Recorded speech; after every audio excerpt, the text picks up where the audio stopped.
Welcome to Battle Talk. I am Don Battlehawk. There is my logo. And today's show is a donation to both the Defenders and the Storm. So today is a Battlehawk playoffs show. Defender at Storm at Daytona. So to get us ready for Sunday's 2 p.m. Central Time matinee playoff game on ABC, we're going to look at DC and Orlando's last two games combined and see if we can get insight into what is going to happen at the playoff game. Now, the Defenders and the Storm. First quarter production in both games was 13 and 14 points. In the second quarter, it was 6 and 17 points. For the third quarter, it was 11 and 10. For the fourth, it was 12 and 15. And for the final score, it was Defenders 42 and the Storm 56. In every single combined quarter, the Storm beat DC, except for the combined third quarter. That is the only quarter that DC edged out the Storm when you combine those two games. Now let's look at the Defenders with passing yards versus the Storm. The Defenders had 325 passing yards, and the Storm had 478. Let's look at defensive interceptions. The Defenders had 0 interceptions, where the Storm got 2.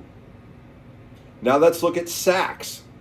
The Defenders were able to make 3 sacks in the combined games. The Storm were able to make 3 sacks, so they're even here. Now, quarterback rushing, the Defenders took the edge with 74 quarterback rush yards. The Storm only had 22. So when you take these two games and combine them, you get some fun numbers. I'm going to say Orlando wins this game, this playoff game, 21-28, with 163 passing yards for DC and 239 for Orlando. Both teams will have 1 to 2 sacks at least. The Storm defense will get at least 1 interception. DC's QB will have about 37 yards of rushing, and the Storm's QB will have only 11 yards of rushing. I'll say this: if DC can win the first half, then that might throw it all off. The Storm's first half with an L in the game, they lost both of their first halves when they got the loss for the whole game. So if the Storm is getting their butts kicked or even just losing by a few points, then the Storm need to worry, because there's a good chance that DC could possibly pull off the win if they're leading into the after the first half, going into the second half. Now, the interesting metric is DC first half wins and losses in an L.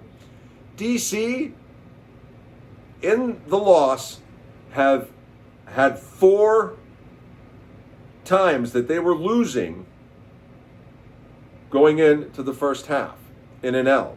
Only 1 time were they winning going into the first half where they got the L. So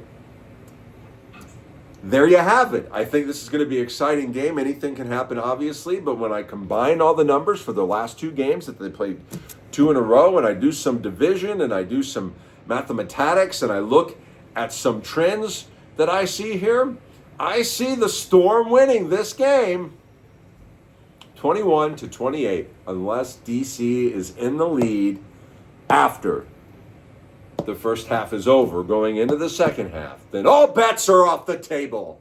I am Don Battlehawk. This has been Battle Talk, and I'll see you tomorrow from the field at the Battle Dome.